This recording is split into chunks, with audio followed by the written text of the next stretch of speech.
The Sinaloa Cartel, the untold story of Mexico's most powerful drug lord.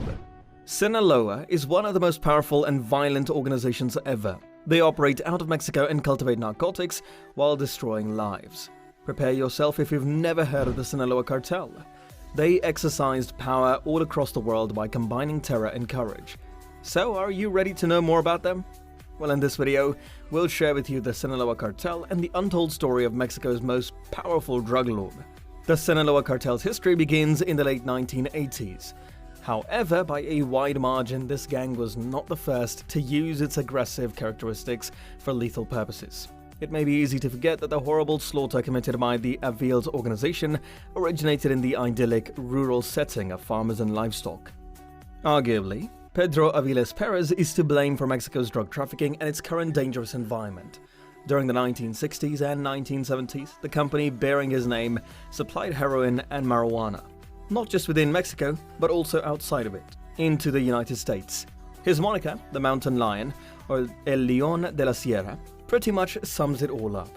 The notorious Mexican drug cartel known as the Mountain Lion was started by Pedro Aviles Perez, better known by the moniker El Chapo.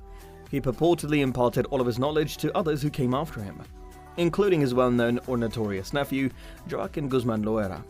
By this time, cocaine would replace the Mountain Lion, had joined marijuana, and was a tougher, nastier substance. Enter characters like Miguel Angel Felix Gallardo, who assisted in bringing down the Guadalajara cartel, so named after the place where they had established their operations. He belonged to a network of families that were engaged in conflict over various forms of control. There was some room between the drug traffickers and the law when it came to the flow of drugs from Mexico to the United States. This arrangement is known as par mafiosa, since the law enforcement and the criminals respected one another's borders.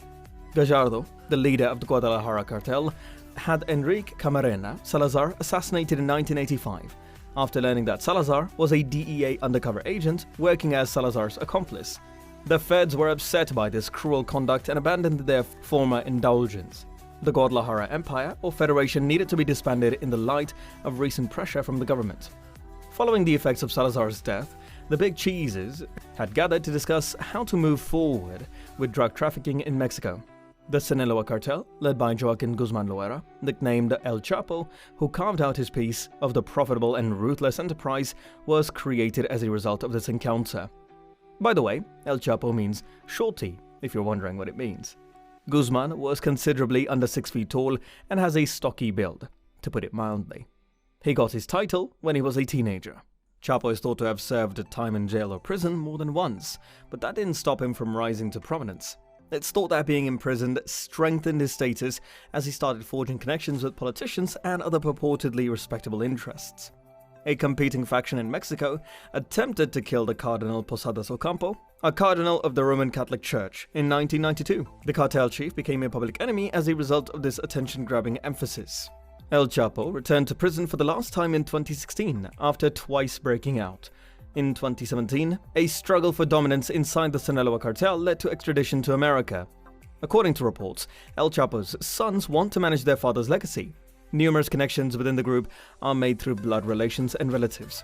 El Chapo was ultimately given a life-term jail in 2019. For some, this marks the end of an era and the history of Mexican drug trafficking.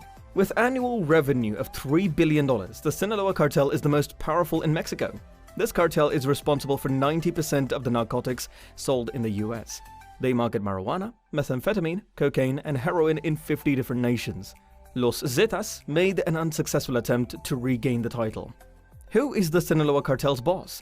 El Mayo is the putative key man, and in this day and age of social media and breaking news, it says a lot that no one knows where he is.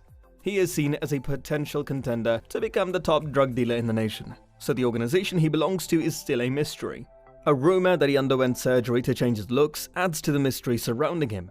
The cartel's public image is that of a cruel and cunning band of brothers that rules Mexico by beheading people and chopping off their limbs. The truth paints a more nuanced picture. Particularly when drugs and money are involved, thieves don't exactly have a lot of respect for one another. There is also the question of how well Mexico and the US's border neighbors are combating human trafficking. So that concludes our video. Make sure to give this video a thumbs up and subscribe to our channel for more videos like this.